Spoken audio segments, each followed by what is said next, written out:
Ignore the clips in my hair, I just got out of the shower, and as such, my hair is not dry. Shout out to my good friend Frank for requesting this series as a concept overall, because he really wants to get into cosplay and he knows nothing about makeup. According to the leading standard of makeup, at least in the Western Hemisphere, beauty is 80% art and 20% science. As you know, I've said multiple times, art is subjective and you can't really critique it apart from a technical sense. And so I'm not here to help you with that. What I am here to help you with is the 20% science. And in this new series, Beauty 101, I'm hoping to help teach you that science, so that you can be the best makeup artist or enthusiast that you can be. But first, hello, welcome back to my story. If you did not know, my name is Harley Nouveau, and the purpose of this channel is to document my journey towards my North Star, while hopefully helping you find yours along the way. So if that sounds like the place for you, then subscribe to my channel and add your name to the storybook that is my life. In today's chapter, as it is the first chapter in this Beauty 101 series, it only seemed fitting to cover the very first aspect of makeup, apart from skincare, that one could talk about, and that is primer. I'm sure many of you have seen that picture of the orange, which I'll throw up now, where one side has primer and one side doesn't, and it shows you what foundation looks like on top of that. One side is grotesque, pitted, and hideous, while the other has a smooth, seamless, flawless, perfect surface. The type of surface that many beauty gurus would lead you to think that they have when it comes to their makeup. A lot of that's just filter, I'm gonna be honest with you. And you guys have heard me talk about multiple times now how I really feel like primer is a bit of a gimmick. And hopefully this video is going to explain why, for the most part, that is true. I could be proven wrong, in which case I will gladly admit that to you. So without further ado, welcome to Beauty 101.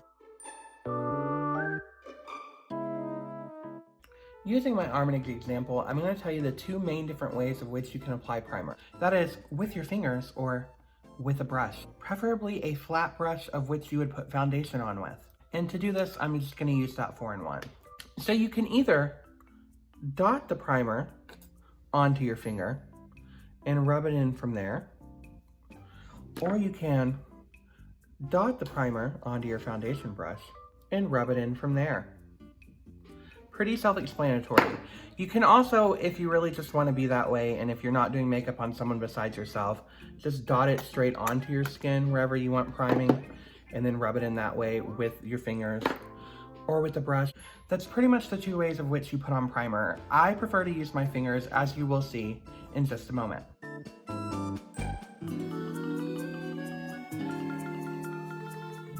So when it comes to primer in general, there are 5 specific types of which you really should know. You have mattifying, illuminating, pore filling, color correcting, and hydrating. That's 5. I only have really 3 of those primers with me to show you, but the other 2 are pretty self-explanatory, and I didn't really deem it necessary to go out and buy them because I'm not going to use them in my day-to-day life, and I don't want to buy them just to throw them away or recycle or give away right after. I'm going to talk about the first 2 that I don't have, just to get it out there so we can move on past it. So primer type number 1, matte primer. The purpose of a matte primer is to mattify your skin, to help reduce the appearance of shine, to help slightly reduce the appearance of pores, and to keep oil in check. You would think that that would be a primer that I have because I struggle with oily skin, but I don't use mattifying primer for a couple of key reasons. I have found that matte primer, unless you are very oily, doesn't really help the appearance of your makeup in the end because it has a tendency to cause makeup, in my experience, to cling on to dry patches of your skin and to kind of make your texture look a little more noticeable. So while your pores may look slightly different, I feel like your overall face makeup will look a little bit sloppier. So unless you constantly look like you ran your face through a bucket of Crisco, I really think that you should shy away from a matte primer. Secondly is a color correcting primer or a correcting primer. I do technically have one that's considered a correcting primer. This is a 4-in-1, but it doesn't really have a color. I think it's just supposed to combine all of the benefits of multiple primers, the efficacy of which I can't speak on right now. As the name entails, the purpose of it is to correct any discoloration that you may have on your skin. Now, the way that this works, if you are not familiar, is that it utilizes color theory. Color theory is essentially the law of which all color abides by. You've seen the color wheel, you've seen the primary colors, red, blue, yellow. Every color is essentially a combination of these colors with white or black accordingly. Color correction works by taking whatever color you are trying to get rid of and putting the color opposite of it on the color wheel onto your skin. For instance, if you're trying to hide dark circles, which usually have a slightly purple cast or a blue cast, you're going to put something warm like a yellowish orange, salmon, coral on under your eye. And then when you put foundation on top of it, it will help diminish it. I can actually show you this idea in principle. It's just not going to be with an actual primer. It's just going to be with a product. To do this, I'm just going to use this blotted lip from ColourPop. It's slightly orange, so you'll see what I'm talking about.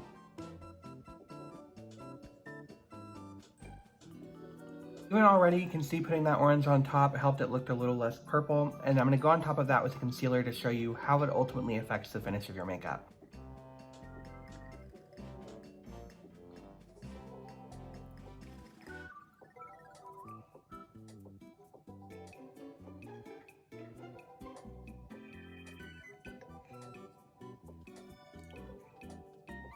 After applying concealer, you can tell that this side, obviously it's still gonna have a bit of the shadow there because I have very prominent eye bag, but you can tell that this side, the under eye looks a little more well rested, a little less purple, a little more even.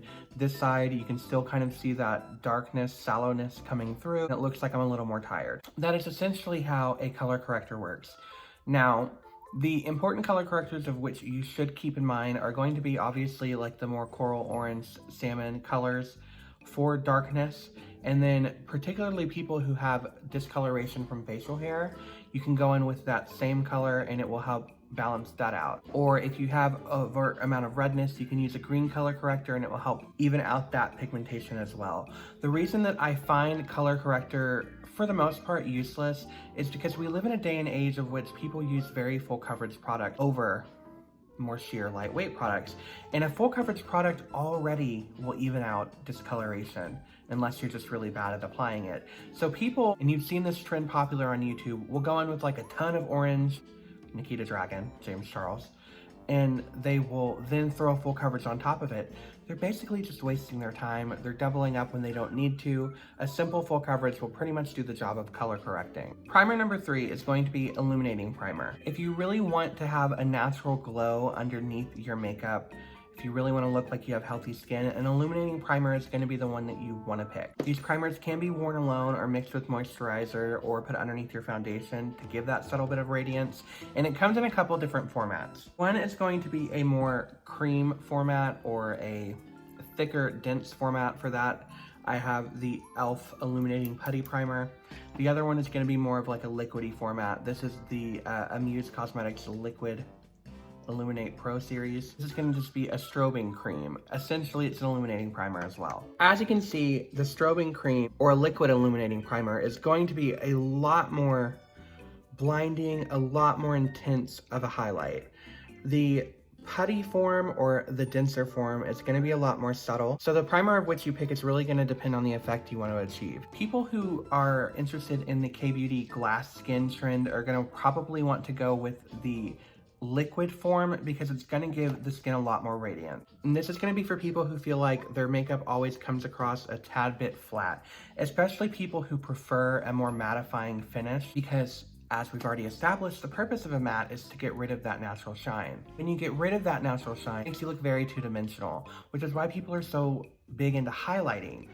I like using illuminating primers because I feel like a lot of highlighters look very fake on top of your skin, and illuminating primer makes it look more like you're glowing from within.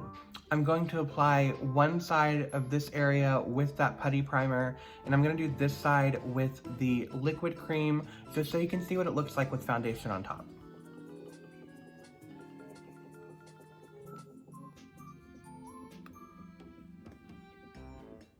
I just told you guys, this side is a little more vibrant of an illuminating glow. This one is a little more subtle. Now let's see what that looks like with foundation on top. I use a pretty much lightweight foundation for the most part, so you'll be able to see this effect more with that. As I said in the color correcting segment, if you go in with full coverage, it is going to mask a lot of this aspect of what the primer does. So keep that in mind when you're searching for a primer. Today I'm just going to be using a dropper foundation.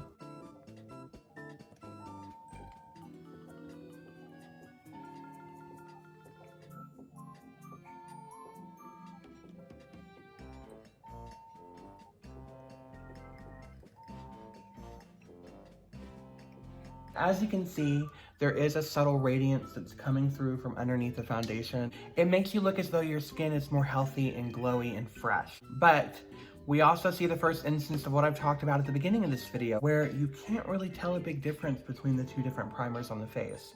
Because both of these are illuminating primers, the purpose is still the same. Even though you obviously saw this one was way more intense than this one, the finished product really doesn't read that way.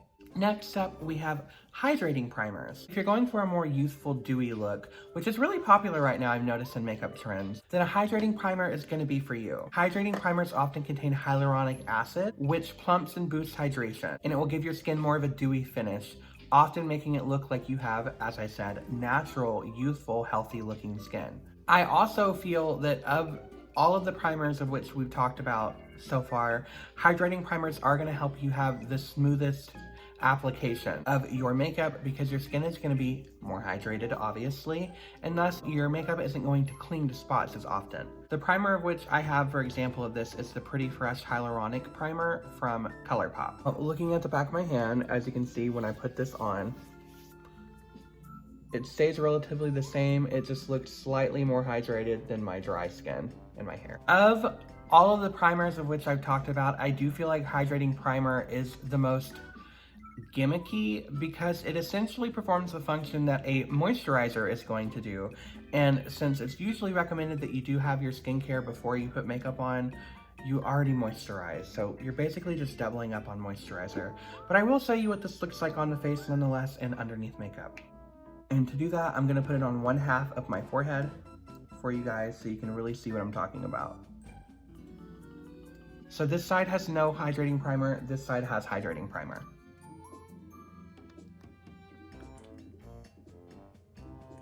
And taking our foundation, we're just gonna blend that out.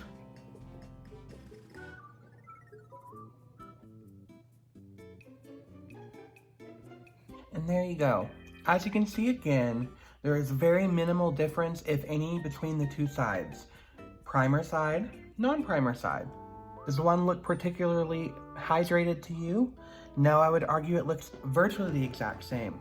Next up, we're going to move on to the fifth and final type of primer, which is the Pore Filling Primer, and the one that inspired this entire video. Because it's the one that you see used on that orange of which we discussed at the beginning. As its name also entails, a pore filling primer is going to be used to fill your pores, thus reducing the appearance of any texture, fine lines, or indentations on your face, so that the makeup finish of which you have is going to be as smooth as possible. Most people get this when, like me, as you can tell if I zoom in, you have very large pores. And ultimately, that's why I bought this as well, because I figured if a primer was going to ever do what I wanted it to do, it would be a pore filling primer. I'm going to show you what this looks like on my hand first. So as you can see, I do have a little bit of pores on my hand. And when you put this on and rub it out, it does look a little bit smoother, admittedly. Problem with pore filling primers, and the reason I find it not really as useful as people would think, is when you put the primer on and press it into your skin, it fills your pores. When you apply your makeup, especially if you use a brush, you're going to be rubbing across where that primer is setting, and it's going to scoop it back out of the pores, thus completely negating the entire reason of which you got it in the first place. But regardless, let's see what it looks like on the nose. Again, I'm going to apply this on half of my nose, and the other half I will just put foundation on.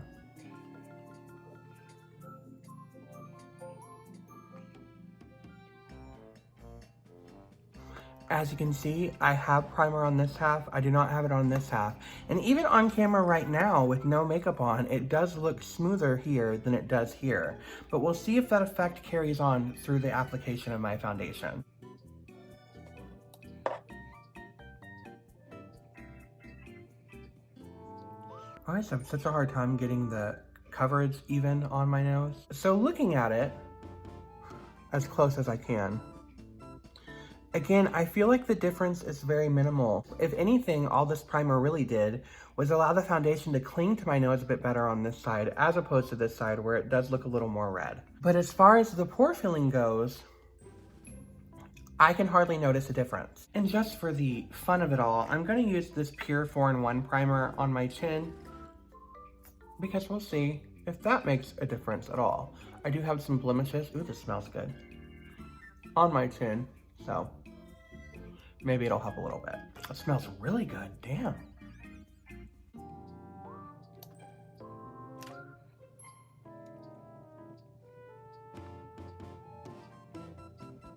And there you have it. Now, of course, you can still see my blemish because, as I said, I do wear lightweight, medium coverage foundations. But there's the entire face of foundation with different primers on every spot. I have a solid illuminating primer, liquid illuminating primer, pore primer, no primer, hydrating primer, 4-in-1 primer, and then color correcting. Now I want you to take a second to observe my face.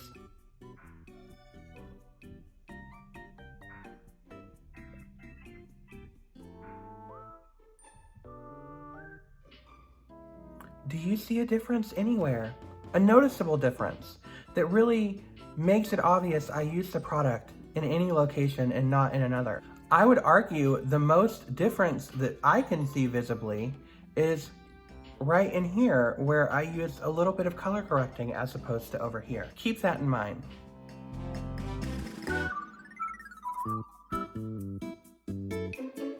So you've seen, for the most part, the 5 different kinds of primers.